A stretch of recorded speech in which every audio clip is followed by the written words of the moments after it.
예, 안녕하십니까. 부채이 필모입니다. 저는 붓을 매는 일을 직업으로 가지고 살고 있습니다. 예. 저는 뭐 13살에 사회생활을 시작해야 되는 상황이었거든요. 그래서 무작정 상경이라는 말이 딱 맞는 그런 상황이었었고, 무작정 서울로 갔죠. 어린 나이였기 때문에 뭐 일할 수 있는 그 선택의 여지가 그렇게 많지 않았어요. 아주 열악한 시절이었는데 그 친척이 붓 공방을 소개시켜 줬어요. 그래 그동안 해왔던 일보다는 훨씬 더 가치 있는 일로 여겨져서 아 이거 잘해서 내가 붓을 맬 수 있게 되면 귀한 일을 하는 사람으로 세상을 살 수 있겠구나. 그걸 초심이라고 전 얘기하는데 지금도 여전히 저는 귀한 일을 하는 사람이다라는 스스로의 자부심을 가지고 있습니다. 예. 전 공정이 이제 그 수작업이고요. 그 털을 처음에 이제 그 원모라고 하는데 생모라고도 하고요. 그것을 이제 솜털, 가죽 이런 것들이 다 붙어 있는 상태에서 시작이 되거든요. 그것들 먼저 제거해 난 다음에 그 표면에 이제 그 함유하고 있는 유분, 기름기를 제거해야 하고, 그리고 정모를 하고, 초벌 정모, 뭐 재벌 정모 이렇게 얘기하기도 하고, 뭐 애벌 정모, 재벌 정모 이런 식으로 얘기를 하긴 하는데 두 번에 이제 거친 정모 작업이 있어요. 그리고 털을 섞는 과정이 있고, 그리고 이제 붓의 규격에 맞게 작편 이제 나누어서 그 떼에서 그 규격을 정하는 거죠.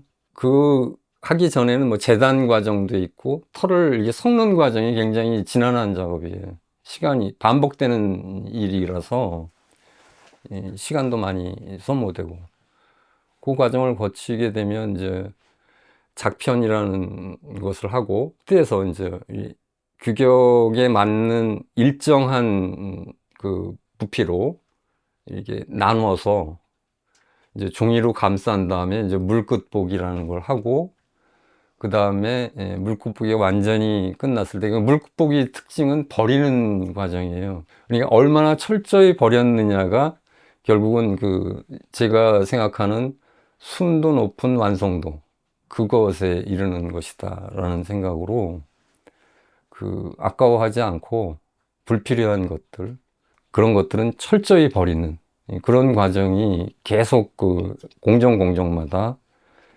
늘 따라다니죠. 제가 하는 작업 중에 이제 식물성 소재로 하는 작업에 이제 대표적인 게 볏짚, 억새, 갈대, 개나리새도 그렇고, 이 주변에 흔한 것들이에요. 강아지 풀이라든지, 질기영이. 이런 흔한 그 섬유질이 있는 식물성 소재들을 가지고 붓을 매는데 이것이 제 창작이라고 하기보다는 모필 대용으로 유출을 해보면 모필 대용으로 식물성 소재를 그 활용했을 것이다 라는 것이 뭐 정론처럼 되어 있습니다. 그래서 모필 대용으로 식물성 소재의 붓들이 만들어져서 사용되었다. 그런 것이 있었다 뭐 이런 이야기는 전해오지만 어찌 만들었다든지 이런 것에 대한 기록은 없어요. 그래서 저 같은 경우에는 이제 굉장히 많은 시행착오를 겪으면서 식물성 소재들을 이제 물건들어졌고 그게 90년대 초반부터니까 꽤 됐죠. 섬유질을 이렇게 채소 단위로 쪼개는 것을 하는 것이거든요. 그리고 쪼개기 위해서는 두들기는 수밖에 없어요. 이게 섬유질을 달래듯이 두들겨서 채소 단위로 이제 쪼개는 것이죠. 그리고 수없이 빗질을 또 해야 하고 빗질과 반복해서 두들기고 또 빗질하고 두들기고 빗질하고 제작 과정이 식물성 소재는 3개월 정도 걸려요. 처음에 재료를 직접 채취해서 찌고 건조하고를 반복하는데 그 찌고 건조하기를 반복하는 그 이유는 그들 역시 유분이든 뭐 단백질이든 그 뭐 녹말이라고도 하고 뭐 왜 그렇죠. 그 다 가지고 있어요. 고유의 그 물성이 있다는 거죠. 함유하고 있는 그것들을 다 뱉어내게 해야 돼요. 그래서 소금을 쓰는데 그 적당한 열, 삶는 것이 아니고 그 한 8, 90도, 그러니까 펄펄 끓기 전에 온도 이런 정도에 넣어서 찐 다음에 꺼내서 다시 그늘에서 한 반건조 이상 건조한 다음에 또 다시 찌고 꺼내서 이렇게 단련시키는 거죠. 이게 섬유질을 건강한 상태로, 건강한 상태의 섬유질을 얻기 위한 방법으로 본래 가지고 있는 그 물질을 뱉어내기도 하면서 그 섬유질을 견고하게 하기 위한, 보통 9번, 뭐 많게는 12번 이렇게 찌고 건조하고, 그러니까 그게 일회용이 아니고 그 반영구적으로 쓸 수 있게 부처럼, 물론 무슨 소모품이긴 해요. 소모품이긴 하나 어느 일정 기간 동안은 쓸 수 있는 그런 상태를 유지하려면 결국 찌고 건조하고를 얼마나 잘 충실하게 반복했느냐가 결과물에 반영이 되겠죠. 우선 그닥 밝지 않습니다. 그 앞날을 생각해 보면 사실은 우울해집니다. 우선은 이 모필이 붓의 대표적인 소재인데 그 동물 털들의 상당 부분은 야생동물의 털이에요.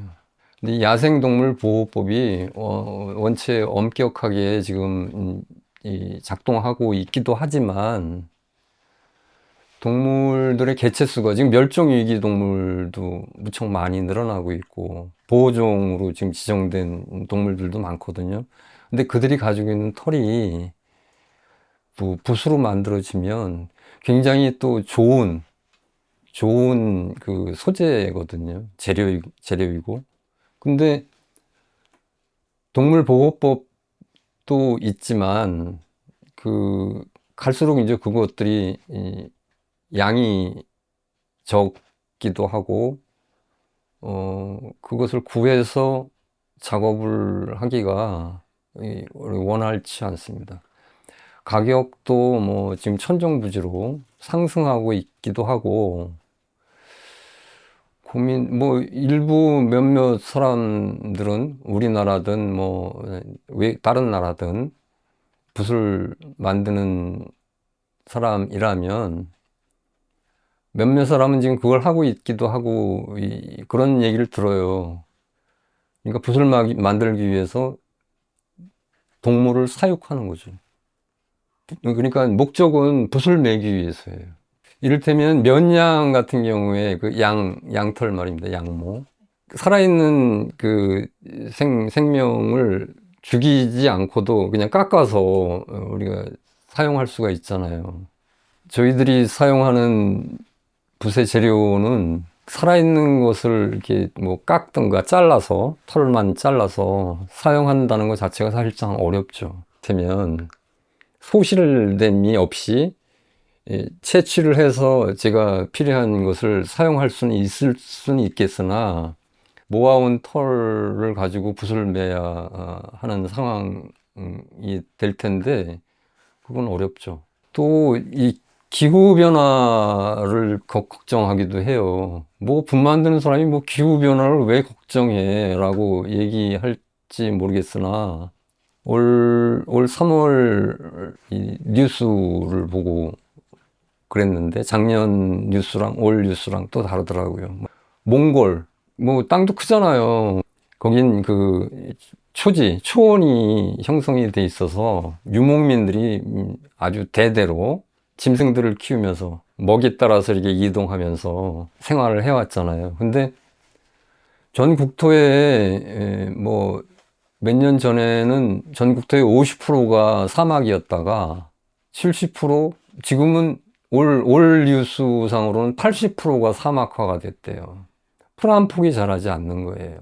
대대로 짐승 키우며 유목민으로 살았던 사람들이, 젊은 사람들은 당연히 도시로 다 이주를 했지만 나이 많이 먹은 사람들은 도회지 나가서도 뭐 할 일도 없고 있다는 뉴스를 접하면서 저는 굉장히 그 위기감 같은 걸 느꼈어요. 그 뉴스를 보면서. 기후변화가 뭐 이 인류에게 물론 재앙일 수도 있고, 이 동물 털로 이 일을 하는 입장에서는 위기감 같은 것까지 느꼈다는 거죠.